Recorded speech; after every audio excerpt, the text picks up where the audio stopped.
The death of President Kennedy. Really? What did that, when he died, was that like a huge shock to the nation? It was. I was in a classroom, a fourth grade classroom, and it came over the speaker that our president had been killed in Texas, and the principal came on and said, we will take a moment to have a moment of silent prayer. Where I was the day that World War II was declared. World War II was declared on December the 7th, and I had been to visit my dad who lived in the country, and we were on our way back and in Bloomington, Indiana, and in the car we got the word that war was declared. Wow, that's by President Roosevelt. So there were two outstanding ones. What happened to your life, like when the war started? What changed for you, or did anything change? Yes, I moved to Indianapolis and I joined the Navy. Really? Yeah, I joined the Waves. What did you do?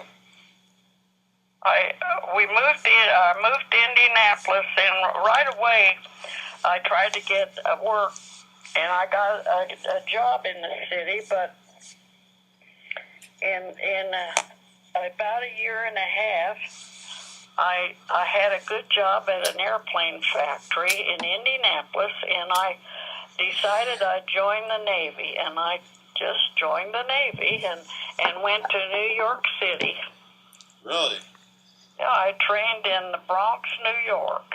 Huh, that's pretty cool. Was one of the first waves, about the second group of waves that went through that college. It was at a college in New York that we trained.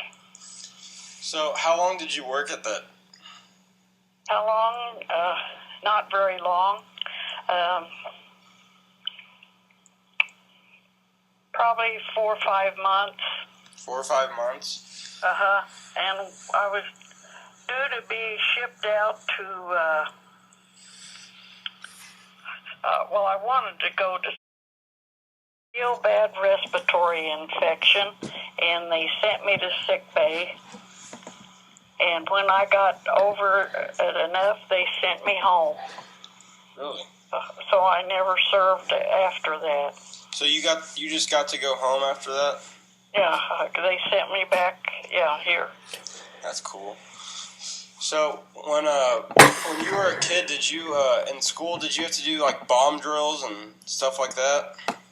No, not when I was a kid in school. When I was a teacher in school, we had to take the children out into the hallway and get under tables in the hallway. We had a bomb drill, and we had to put our head down on the floor and put our hands at the back of our neck and not ever look up.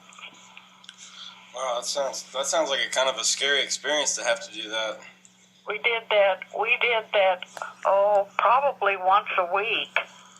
Really? Yeah. So the war was pretty present during that time? The war was going on overseas during that time. It wasn't going on here. They were bombing England. Germany was bombing England, and we never knew when the planes were coming over here because our men and women were bombing Germany, and so we didn't know, so we had to be prepared, and that's how we did it. Wow. Well, that sounds like a pretty good experience, or just not good, but a life lesson. It was a life lesson, yes.